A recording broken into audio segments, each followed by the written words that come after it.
Monseigneur Barbarin, bonjour. Bonjour, bonjour et bon Noël à vous et à tous les auditeurs. Merci d'être avec nous en ce jour de Noël. Et d'abord, j'ai envie de vous demander si Noël a encore un sens ou est-ce que cette fête, finalement, est simplement devenue la grande célébration de la consommation? Un sens extraordinaire, c'est-à-dire que Dieu rentre dans notre famille, quoi. La très grande joie de Noël, c'est que Dieu est rentré dans la famille humaine. Parce que la famille humaine toute seule, elle s'en sort pas très bien. On a toujours des difficultés. Et au bout d'un moment, Dieu qui nous a envoyé des messages, j'ai une loi des prophètes, etc., il dit, je viens moi-même. Et alors, il se fait tout petit au milieu de nous. Un enfant, c'est toujours une joie considérable. Et en fait, Noël devient une fête pour tous les enfants et aussi pour les adultes qui se rappellent que, en fait, nous aussi, les adultes, nous sommes des enfants, quoi. Alors, dans quelques heures, quelqu'un que vous connaissez bien, le pape François, Oui. va prononcer sa première bénédiction Ubi et Orbi de son pontificat. Qu'est-ce que vous attendez de lui? Quel devrait être son message? Ah, ça, je sais pas, il me l'a pas fait lire avant. De toute façon, là, il vient de nous envoyer son message sur la paix, qui est le message du 1er janvier, parce que le 1er janvier est une journée mondiale de prière pour la paix. Et c'est vrai que c'est le grand message de Noël. Dans la liturgie de Noël, on appelle Jésus le prince de la paix. Et puis, les anges viennent et pour expliquer la très grande joie, je vous annonce une très grande joie, une bonne nouvelle pour tout le peuple. Aujourd'hui, vous est né un sauveur, gloire à Dieu et paix sur la terre. Parce que Dieu les aime, quoi. Parce que Dieu aime tous les hommes. Donc, paix sur la terre à tous les hommes parce que Dieu les aime. Donc, c'est sûr que la paix est un message central. Elle manque, hein. Vous n'avez qu'à penser à la Syrie. Maintenant, je ne peux pas vous dire si le pape va parler de ça à midi. Alors, le pape François, justement, il a été nommé par le magazine américain Time homme de l'année, on va dire après l'intermède un peu plus traditionnel de Benoît XVI. Est-ce que c'est le retour d'un pape superstar comme l'était Jean-Paul II? Vous ne lui feriez pas plaisir en lui disant ça, hein. Bon, enfin, de toute façon, il a beaucoup d'impact. Je ne veux pas m'en attrister. Au contraire, je suis très content. Je trouve qu'il est comme vous nous le présentez dans les médias. Il est naturel, il est direct, il est très fraternel, il est hyper simple. Vous voyez. Donc c'est vrai que c'est pas du tout le même format ou pardon, la même personnalité que Benoît XVI ou que Jean-Paul II. D'ailleurs, je trouve ça très bien parce que souvent on nous dit oui, vous les catholiques, vous êtes formatés avec votre doctrine et tout et tout. Je dis bah non, regardez, c'est vrai, il y a un seul Seigneur, une seule foi, un seul baptême, une seule Église, mais quand même Benoît XVI et François c'est pas du tout le même genre et c'est bien, ça prouve la liberté. C'est-à-dire quelqu'un qui prend cette fonction, il reste lui-même. Et Benoît XVI, il restait lui-même. Il nous a donné des homélies qui étaient des chefs-d'œuvre, mais il n'avait pas cette espèce de force populaire que François a. Et François, il est fraternel, il est extrêmement simple et ça touche tous les cœurs. Eh ben, je m'en réjouis, hein. Vous avez des contacts, vous le connaissez très bien, vous avez des contacts réguliers avec lui? Oui, assez. Vous voyez, par exemple, la semaine dernière, c'est notre anniversaire commun. C'était ses 77 ans et moi, c'était mes 36 ans de sacerdoce. Alors, on s'envoie un petit message. Bien sûr, j'oublie pas de prier pour toi, etc. Enfin, comme on le faisait depuis 10 ans. Donc, quand il était à Buenos Aires, on s'envoyait toujours un petit message le 17 décembre. Et là, on l'a encore fait la semaine dernière. Mais des fois, il me laisse un petit message sur mon portable ou un mail. Enfin, À vous contacter par SMS? oui, c'est ça. Mais c'est un homme comme ça. C'est comme ça qu'on fait aujourd'hui avec d'autres évêques. Je vois pas pourquoi on ne le ferait pas avec lui. C'est vrai que je ne le faisais ni avec Jean-Paul II ni avec Benoît XVI. Les personnalités se suivent et ne se ressemblent pas forcément. Alors, il s'est fait remarquer depuis le début de son pontificat par un fort message social, à tel point que certains, par exemple aux États-Unis, dénoncent un pape marxiste. Alors, est-ce que le pape François est un pape marxiste? Ça lui fera pas peur, tout le monde sait bien que non. Ouais, mais cela dit, si vous voulez faire attention aux autres, c'est pas du marxisme, ça c'est aussi du christianisme, c'est de la charité. C'est-à-dire que lui, en fait, il a dit, je vais aller voir les prisonniers, je vais laver les pieds le soir du jeudi saint à une femme qui est musulmane, emprisonnée, etc. Parce qu'en fait, elle est aimée de Dieu. Ça, c'est quelque chose que tout le monde sait. Bon, moi, par exemple, lundi soir, je suis allé passer 2 heures avec des quantités d'Albanais, 150 Albanais qui sont accueillis à Oulin, des demandeurs d'asile. C'était un moment merveilleux. On a joué avec les enfants, on a mangé le goûter, on a chanté, ils m'ont raconté leur pays et tout et tout. Franchement, je trouve d'ailleurs ils sont très très bien accueillis avec beaucoup d'attention. Il y avait beaucoup de peur, vous savez, les gens avaient peur avant et maintenant on voit tous les gens du village qui apportent, enfin de la ville voisine là, qui apportent des vêtements, de la nourriture, qui sont proposent pour leur faire apprendre à lire, écrire. Enfin, finalement les peurs tombent quand les gens sont en face de nous. Ça c'est joyeux. Le pape François a eu des propos apaisants vis-à-vis de la communauté gay, notamment. Il a dit qui suis-je pour juger? Vous-même, vous aviez eu des propos assez durs à un moment pour le mariage pour tous. Est-ce que vous avez évolué sur cette Ben, vous question? avez très bien expliqué, lui aussi, il a des propos très durs sur le mariage pour tous, c'est toujours très bienveillant vis-à-vis des homosexuels, exactement comme moi. Dire, l'année dernière, moi j'ai dit, mais non, le mariage c'est un homme et une femme. Et ça, lui, en Argentine, il l'a dit avec la même clarté. Cela dit, les homosexuels, il faut qu'ils sachent qu'ils sont aimés, écoutés, adopté et j'en ai accueilli des quantités. D'ailleurs, d'une certaine manière, ça m'a fait faire beaucoup de progrès aussi dans la vie de mon diocèse. Ça, c'est un principe évangélique. Ne jugez pas et vous ne serez pas jugés. Cela dit, évidemment, quand la Bible dit que le mariage, c'est l'union d'un homme et d'une femme, probablement, elle ne se trompe pas, parce que la Bible, c'est une parole de Dieu. Un parlement, il dit quelque chose, après il dit le contraire, ça bouge pas mal, et c'est assez fluctuant. Mais vous avez eu le sentiment quand même d'évoluer sur cette question? Oui, surtout grâce au contact qu'on a. Ce sont les gens qui nous font évoluer. Et quand ils viennent et qu'ils nous montrent les souffrances qu'ils ont vécues, les jugements dont ils ont été les victimes, etc., du coup on dit «Ah, je ne l'avais pas entendu, je suis content que vous me le disiez». Donc, en tout cas, son principe à lui de dire «Qui suis-je pour juger?», c'est vraiment directement l'évangile. Ne jugez pas. Et ça, c'est un ordre de Jésus. Le pape François encore, il y a quelques jours, a fait un appel aux autorités du monde entier pour que les sans-logis aient un logement. Est-ce que vous répercutez cet appel aux autorités françaises? Est-ce qu'il faut trouver des logements pour effectivement ce drame du sans-logement en France?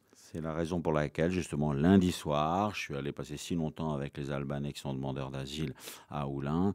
Mardi soir, dans la nuit même de Noël, je suis allé célébrer la messe au foyer Notre-Dame des sans-abri, parce qu'ils n'ont pas d'abri. Il y a une phrase du pape François qui m'a beaucoup touché dans ce message auquel vous faites allusion, qu'il a dit «On ne voit pas une famille sans maison. Famille et maison, ça va ensemble». Ce qui m'a touché chez les Albanais, justement, c'est qu'on leur avait donné une maison à chacun. Alors ça m'a beaucoup touché. Parce qu'ici, la famille se reconstitue. Et donc, on m'a fait entrer dans pas mal de maisons. Il y avait les enfants, il y avait les parents, il y avait une boisson chaude, il y avait ci, il y avait ça. Et on était chez quelqu'un. Et on retrouve toute sa dignité quand on a un chez soi. Quand on peut être chez soi avec son épouse, ses enfants. C'était vraiment beau. Alors, à 3 mois de la prochaine échéance électorale, c'est-à-dire les municipales en l'occurrence, la conférence des évêques s'est alarmée de la montée des populismes. Est-ce que vous vous associez à cette démarche? Est-ce que vous avez peur aussi de la montée des populismes?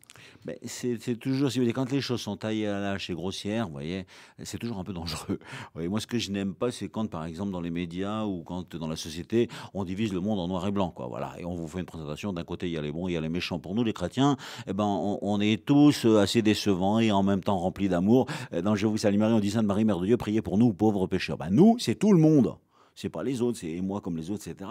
Donc on voit bien qu'on a besoin de l'aide de Dieu, d'être repris par les uns et par les autres. Et c'est trop facile de dire d'un côté il y a les bons et de l'autre côté les méchants, puis surtout c'est faux, quoi. Voilà. Donc il ne faut pas rentrer dans ce genre de catégorie en disant vous savez tous les autres sont mauvais, mais venez avec moi, ce sera bien. Ben, c'est quand même de l'illusion. Enfin, un homme politique qui se met à dire ça, il n'y a pas grand monde qui le croit d'ailleurs.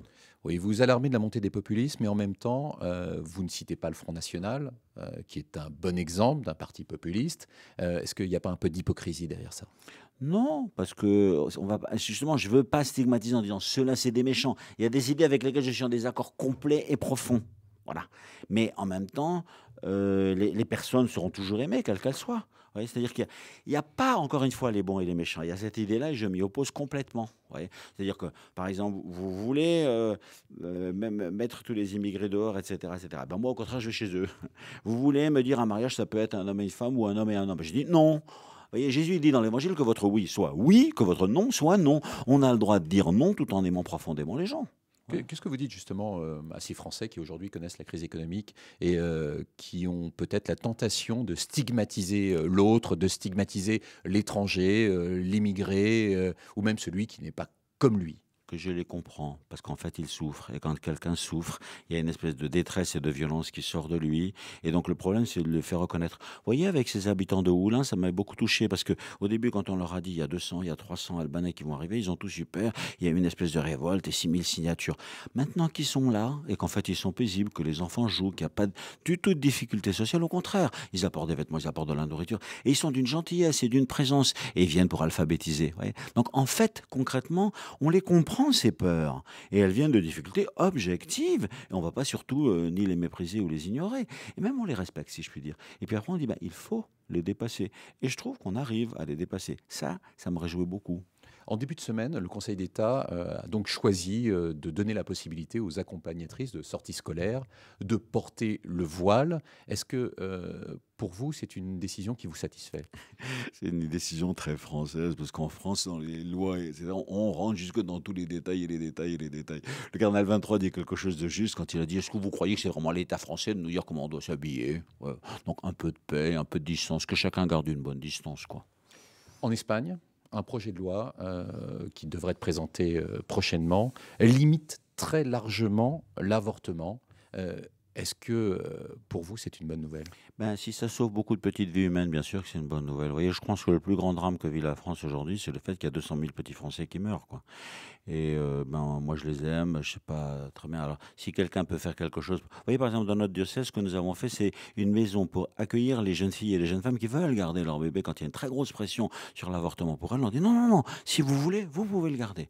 Au début, c'est très difficile, puis après, quand l'enfant est là, toutes les barrières tombent et les parents et les grands-parents Vous sont aimeriez contents. qu'il y ait une telle loi en France? Comment? Oui, oui. C'est-à-dire que si on peut sauver des quantités de petites vies humaines, bien sûr que je suis heureux. Mais vous vous rendez bien compte que ça va contre la liberté et le libre arbitre de la Non, femme? non, non, ça va pas contre la liberté. Au contraire, moi, je trouve qu'il faut sauver la liberté de tous ceux qui veulent garder ces vies et qui déjà les aiment. Je crois qu'il y a une très forte pression au sens inverse, au contraire. Sur un autre sujet qui risque de devenir un sujet phare en France au cours de l'année 2014, la fin de vie. Aujourd'hui, est-ce que vous pensez qu'on peut se permettre d'aller plus loin face à la détresse des familles, face parfois aux souffrances des malades qui veulent pouvoir avoir là aussi le libre arbitre, qu'on les laisse mourir en paix et peut-être de manière plus paisible qu'il ne serait à cause de soins palliatifs trop durs? Écoutez, moi j'ai frôlé la mort cette année, hein, en étant dans un infarctus, un triple pontage, etc. Je me suis demandé si c'était pas dans le quart d'heure qui suivait. On a pris admirablement soin de moi. On veille énormément sur notre dignité. On fait très attention à ce que nous souffrions le moins possible. Enfin, moi j'ai une reconnaissance énorme pour tout le monde médical. Et là, j'étais pas encore dans les soins palliatifs. J'étais dans la brusquerie de l'accident et de l'opération. Mais ceux qui sont des soins palliatifs aussi. Donc, je trouve qu'on doit donner un très très grand respect à chaque vie humaine et d'une manière toute particulière à ceux qui souffrent. Mais au fond, ni la République, ni l'État, ni le corps médical, ni chaque personne, personne n'est propriétaire de la vie humaine. On n'a pas un droit sur la vie et la mort de quelqu'un. Ça me paraît un des points fondamentaux et majeurs. Ce qui m'avait beaucoup plu dans la loi de M. Leonetti, c'est qu'elle a été votée à l'unanimité du Parlement français. Il n'y a pas longtemps, il y a 6-7 ans, il y a 7-8 ans. Donc l'unanimité du Parlement français, c'est-à-dire toute la droite et toute la gauche qui ont voté pour cette loi parce qu'elle était pleine de clarté et on ne peut pas Il faut en donner rester là? le droit. Alors, à mon avis, cette loi, ça c'est une... Et si on veut changer une loi alors qu'elle a 8 ans, mais je dis, mais c'est quoi une loi alors, vous voyez? C'est la loi sur l'euthanasie ou l'euthanasie de la loi? Enfin, il faut quand même faire attention à ce qu'on fait. Une loi, c'est très important comme fondement dans une société. Monseigneur Barbarin, merci d'avoir été notre invité et encore joyeux Noël et bonne journée. Merci beaucoup.